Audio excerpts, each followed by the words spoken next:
여름철 폭염에는 고혈압, 당뇨병, 부정맥 환자분들이 특히 조심하셔야 됩니다. 아이에게 즉시 수액 치료와 아이스팩 치료를 했지만 이미 다발성 장기 손상이 시작된 상태였습니다.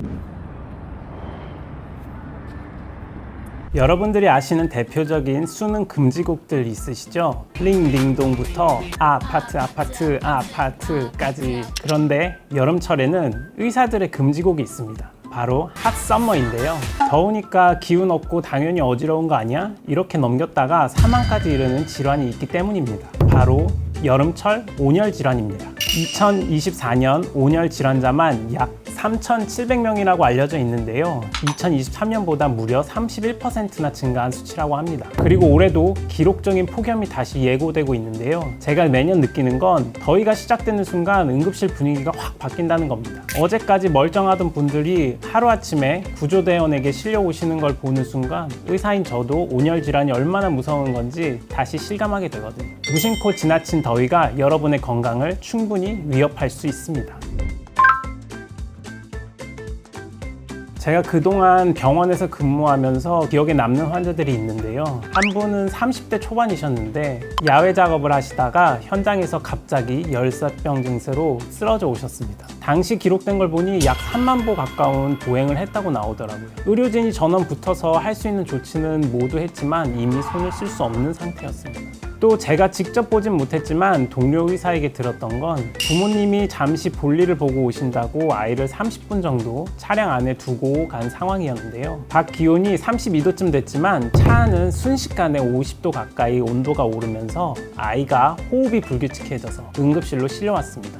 아이에게 즉시 수액 치료와 아이스팩 치료를 했지만 이미 다발성 장기 손상이 시작된 상태였습니다. 가까스로 생명은 건졌지만 회복까지 굉장히 긴 시간이 걸렸고 후유증이 남을 수 있는 상황이었습니다. 순식간에 젊고 건강한 사람의 생명도 앗아갈 수 있는 매우 위험한 질환입니다. 우리 몸은 폭염에 오래 노출되면 단순히 덥다는 불쾌감에 그치지 않고 피로감, 무기력, 어지러움 같은 신체 이상이 나타날 수가 있는데요. 대표적인 여름철 온열 질환에는 열사병과 일사병이 있습니다. 이름이 비슷해서 같은 질환처럼 느껴지실 수 있지만 발생 원인과 증상에는 분명한 차이가 있습니다. 일사병은 흔히 열탈진이라고도 부릅니다.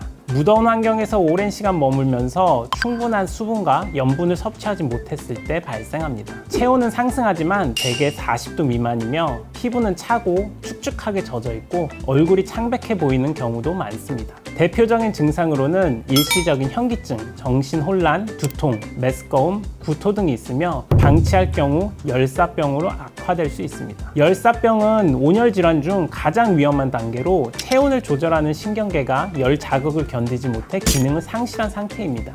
더운 환경에서 장시간 작업하거나 운동을 무리하게 계속할 때 발생할 수 있으며 체온이 40도 이상 상승하게 됩니다. 이때 피부는 건조하고 뜨겁게 달아오르며 땀이 나지 않는 것이 특징입니다.